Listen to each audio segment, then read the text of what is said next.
Et si je vous disais que chaque parent chrétien est appelé à être à la fois sacrificateur, roi et sujet royal, restez avec moi pendant les prochaines minutes et je vous montrerai comment ce concept biblique ancien peut transformer le chaos quotidien de l'éducation des enfants en une mission intentionnelle centrée sur le royaume. Écris ton histoire dans nos maisons, tiens nos cœurs tout près de ton nom. Dieu d'alliance, de père en fils, de mère en fille, tu bénis. Si tu trouves des parents qui te suivent, main dans la main sur ton chemin, tu feras naître au cœur des familles une histoire nouvelle avec toi.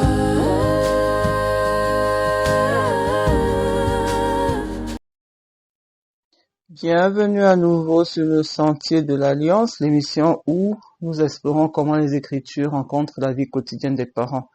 Vous êtes-vous déjà demandé pourquoi la Bible parle des croyants comme étant rois et sacrificateurs et comment cette idée ancienne pourrait réellement façonner notre manière d'élever nos enfants aujourd'hui?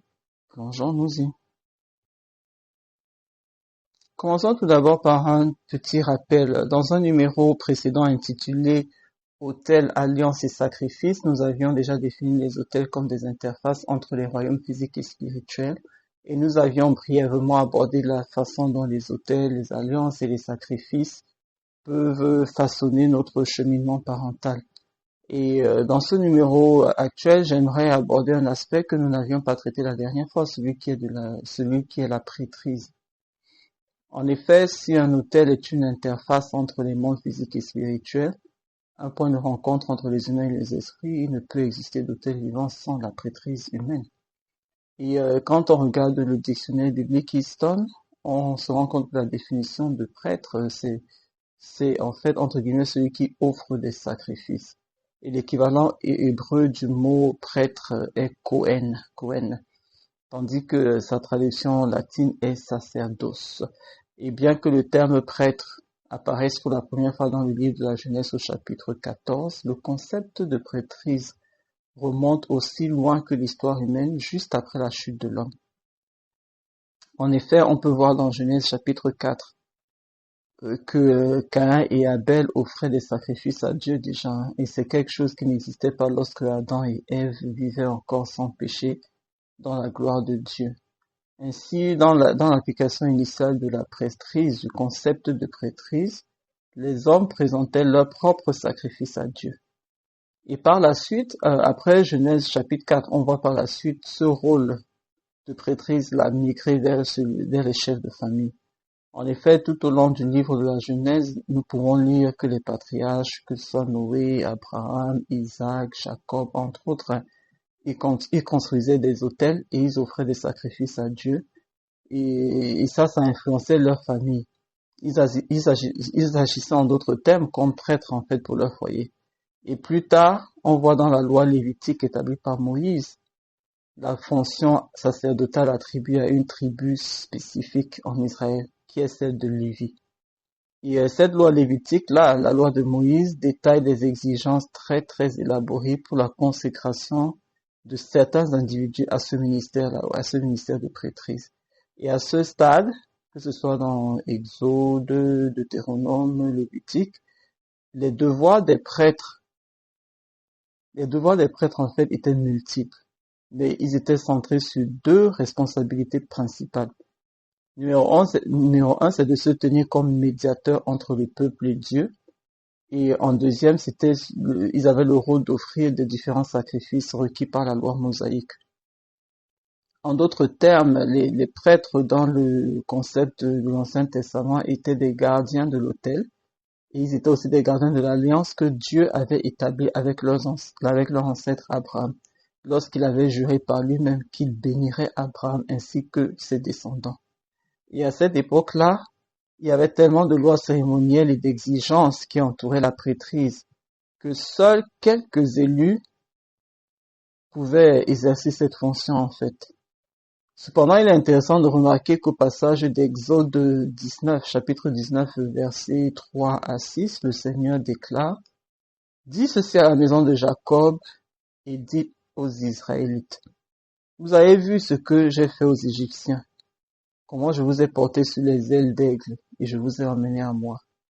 Maintenant donc, si vous écoutez ma voix et vous gardez mon alliance, vous serez ma possession spéciale et vous serez mon trésor parmi tous les peuples du monde, car toute la terre est à moi. Et vous serez pour moi un royaume de prêtres et une nation sainte mise à part pour mes desseins. Ça, c'est Dieu qui parle aux enfants d'Israël. Et les versets 5 et 6 ici ont particulièrement attiré mon attention parce que ils saisissent l'intention originelle de Dieu en fait et son désir le plus ardent qui est celui de communier avec l'humanité. Et dans Exode 19 que je viens de lire là, Dieu exprime clairement sa volonté de séparer Israël comme un peuple qui lui appartient à lui, qui lui appartient à Dieu. Et un royaume où chacun serait prêtre au sacrificateur, où chacun serait saint et consacré. C'est un désir que Dieu réitère dans le livre d'Apocalypse, chapitre 5, verset 10, où nous lisons que Christ, notre grand sacrificateur, s'est offert comme sacrifice unique pour nos péchés afin de nous racheter et de faire de nous des rois et des prêtres ou alors des rois et des sacrificateurs devant notre Dieu.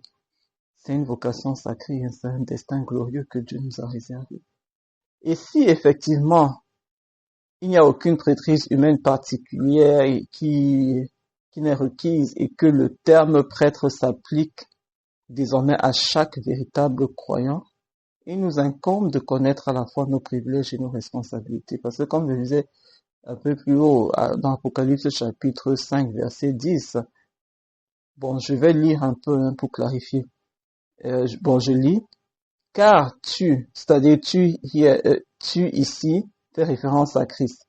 Car tu as été tué, tu as été sacrifié, et par ton sang tu as acheté des gens pour Dieu, de toute tribu, de toute langue, de tout peuple et de toute nation.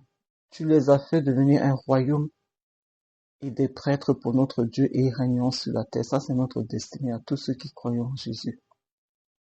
Il nous a rachetés de chaque tribu, il nous a rachetés de chaque langue, il nous a rachetés de chaque peuple, il nous a rachetés de chaque nation, afin que quiconque croit en lui, quel que soit notre passé, quel que soit notre passif, quelles que soient nos erreurs, quelles que soient nos fautes, à tous ceux qui auront cru en son nom et qui acceptent le don du pardon qu'il nous donne librement, il nous offre la destinée glorieuse d'être des sacrificateurs et des rois devant notre Dieu.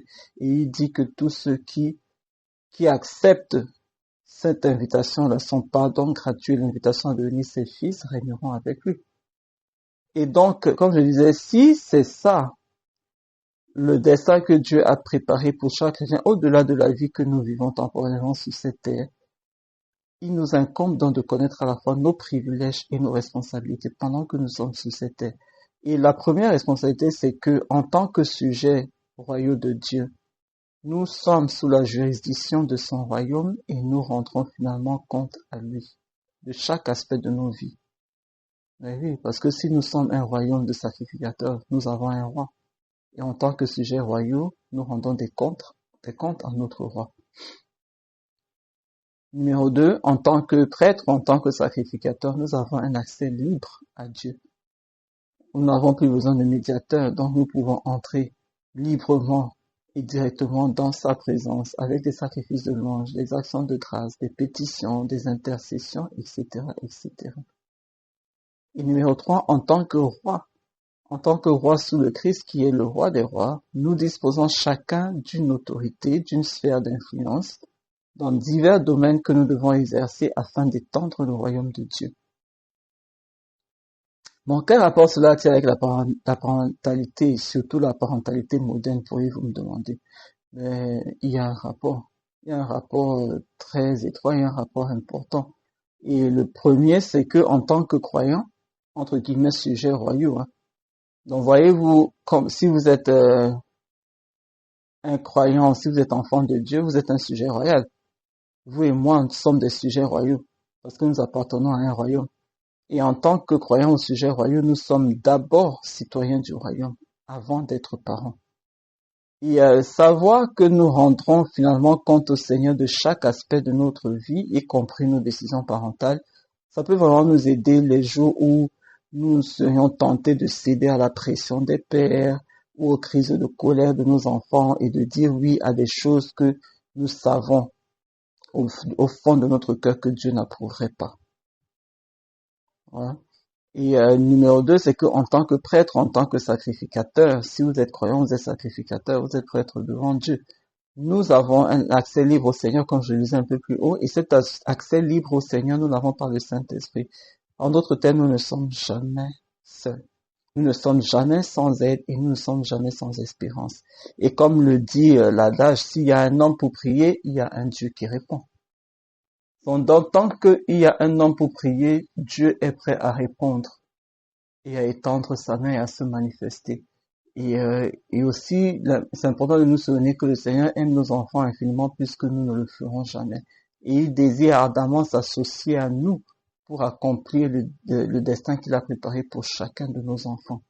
Et c'est ça aussi le rôle de prêtre, de sacrificateur, d'être un trait d'union en fait entre Dieu et nos enfants et se mettre en partenariat avec Dieu en fait pour que la destinée qu'il a réservée à nos enfants soit accomplie. Et numéro 3, c'est qu'en tant que roi, nous possédons chacun un domaine d'influence, un domaine de règne dans lequel nous devons exercer notre autorité et notre influence. Et en tant que parent, bon, imaginez-vous en tant que parent roi, entre guillemets. En tant que parent, ce domaine d'influence-là, ce domaine d'autorité comprend votre foyer, votre famille et vos enfants. Et tout roi bienveillant chercherait naturellement à assurer la prospérité de ses sujets. Un roi bienveillant cherche le bien, le bonheur de ses sujets. Et un roi bienveillant cherche à voir son royaume s'étendre et il cherche à protéger ses sujets. Autrement dit, en tant que parents, nous devrions désirer travailler dur pour le bien de nos enfants, désirer que le royaume de Dieu s'étende dans leur cœur et mettre en place des mesures pour leur protection à la fois physique et spirituelle. Et ce dernier point nous oblige à agir comme porte d'entrée et aussi sentinelle, comme je l'ai décrit dans un numéro précédent intitulé Porteur d'image. Alors, quels sont des exemples d'étapes pratiques qui pourraient nous permettre d'appliquer ce concept de sacrificateur et roi à notre parentalité moderne? Je vous propose 3 actions simples que vous pouvez commencer dès aujourd'hui. Premièrement, remettez votre parcours parental entre les mains de Dieu. Vous allez inviter-le à chaque décision. Numéro 2, instaurez un hôtel familial ou établissez un rythme de prière, c'est-à-dire définissez un moment précis, des moments réguliers de lecture biblique de prière ou un moment précis pour intercéder pour vos enfants. Et numéro 3, prononcez des bénédictions scripturaires. C'est-à-dire rassembler des décrets, vous pouvez compiler quelques bénédictions ou promesses bibliques et les prononcer régulièrement sur votre famille, surtout sur les enfants. Un exemple que je propose, c'est la bénédiction sacerdotale qui est dans le livre de Nombre, chapitre 6. C'est une bénédiction que Dieu avait ordonné à Moïse de prononcer sur le peuple d'Israël et il lui a dit: lorsque tu prononceras cette bénédiction sur eux, je mettrai mon nom sur eux. Mon nom sera associé à ce peuple. Et là où le nom de Dieu est, c'est la victoire, c'est la protection, c'est la vie. C'est tout ce qu'il y a de bon en fait. Donc, prononcer des bénédictions scripturaires, rassembler des décrets, Nombre 6, il y a d'autres passages, il y a plein d'autres passages. Et prononcez-les régulièrement sur vos enfants. Et ces gestes-là vont aider à transformer les titres abstraits de prêtre, sacrificateur, roi et sujet royal en habitudes quotidiennes concrètes. Si cet épisode vous a apporté une nouvelle perspective ou si vous avez un commentaire qui pourrait édifier d'autres parents, ou vous aimez partager votre expérience dans la tentative d'équilibrer les rôles de sujet royal, sacrificateur et roi dans votre vie familiale, n'hésitez pas à partager, et aussi abonnez-vous, partagez avec d'autres parents, et restez à l'écoute pour plus d'idées de parentalité remplies de foi. En attendant la prochaine fois, notre prochain rendez-vous, que votre maison devienne un véritable hôtel vivant où le royaume de Dieu prospère. Que Dieu vous bénisse. Écris ton histoire dans nos maisons, tiens nos cœurs tout près de ton nom. Dieu d'alliance, de père en fils, de mère en fille, tu bénis. Si tu trouves des parents qui te suivent, main dans la main sur ton chemin, tu feras naître au cœur des familles une histoire nouvelle avec toi.